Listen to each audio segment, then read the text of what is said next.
இருக்கிற பாசம்,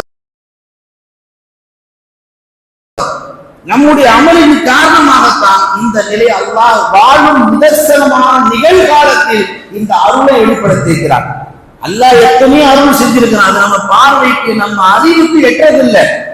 அதனாலதான் நம்ம அல்லாஹுடைய அருளை பெரிதா கருதுறது இல்லை.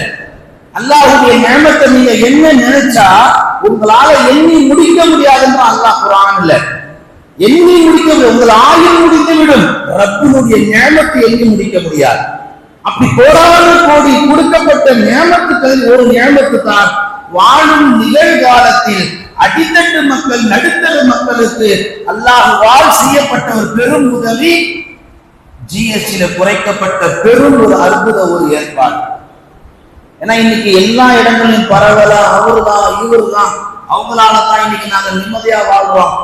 ஒரு படைப்பால் இன்னொரு படைப்புக்கு நிம்மதி என்பது எதுவுமே கிடையாது. அல்லாஹ்வால் மட்டும்தான் ஒரு படைப்புக்கு நிம்மதி தர முடியும்.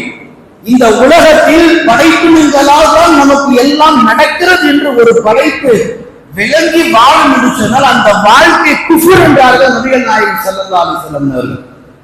ஒன்னால் தான் நான் வாழ்விலே உயர்ந்தேன், ஒன்னால் தான் பொருளாதாரத்தில் உயர்ந்தேன், ஒன்னால் தான் நான் வாழ்விலே சிறகடித்து பறக்கிறேன் என்று ஒரு படைப்பு இன்னொரு படைப்பை பார்த்து சொல்வது அது ஏற்றமான சொல் அல்ல. அல்லாஹ்வையே முன்னிறுத்த வேண்டும். அப்படி நிறுத்தியவர்கள் தான் நபிகள் நாயகம். ஒமையுதம்மிருள் அம்ர அல்லாஹ் குர்ஆன்ல கேட்பான், காரியங்களுடைய அனைத்து கட்டளையும் யாரிடத்தில் இருக்கிறது? அப்படி கேட்கின்ற பொழுது அந்த குஃபார்கள், மக்காவில் உள்ள குஃபார்கள்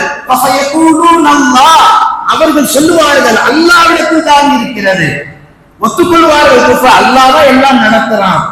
அடுத்து அல்லாஹ் கேட்பான், அன்னா துஃபகுன் ஃபகுல் அஃபலா தத்தகுன், பிறகு ஏப்பா நீங்க அஞ்ச மாட்டீங்க?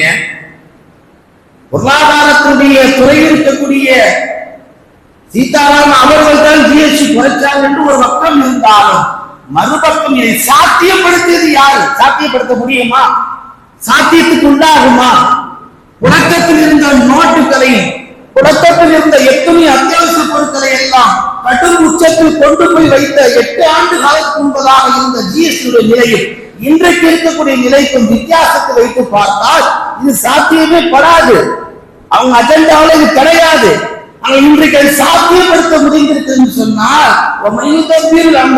காரியத்துடைய பொறுப்பு யாரிடத்தில் இருக்கிறார்? அல்லாஹ் கேட்கிறார். அல்லாஹ் என்று சொல்லுவார்கள்.